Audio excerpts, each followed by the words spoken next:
สบายดีบรรดาท่านจะมาสืบเผยแพร่บทอธิบายประมวลกฎหมายแพ่งซึ่งจะมาลงลึกในมาตรา 94 การจดทะเบียนการหายสาบสูญเมื่อมีคำตัดสินของศาลประกาศว่าบุคคลใดหนึ่งเป็นผู้หายสาบสูญแล้วผู้ห้องขอต้องไปจดทะเบียนการหายสาบสูญนั่นนำห้องการยุติธรรมขั้นเมืองบ่อนผู้หายสาบสูญได้ขึ้นสมณครัวในกรณีผู้หายสาบสูญบ่ได้ขึ้นสมณครัวก็ให้จดทะเบียนการหายสาบสูญนำห้องการยุติธรรมขั้นเมืองบ่อนผู้เกี่ยวอยู่เป็นประจำตัวนี้ถือว่าเป็นเนื้อในของมาตรา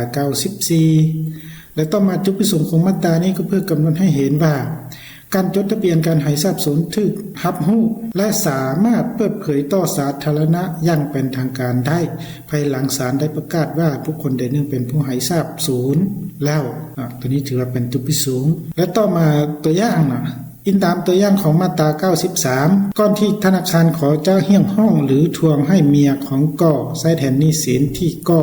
ได้กู้ยืมธนาคารนั่นต้องได้จดทะเบียนการหายทรัพย์สูญเสียก่อนจึงเฮ็ดให้การหายทรัพย์สูญมีภูมิศักดิ์สิทธิ์ตัวนี้ถือว่าเป็นการอ้างอิงตัวอย่างจากมาตรา 93 พันมาฉะนั้นการเผยแพร่มาตรา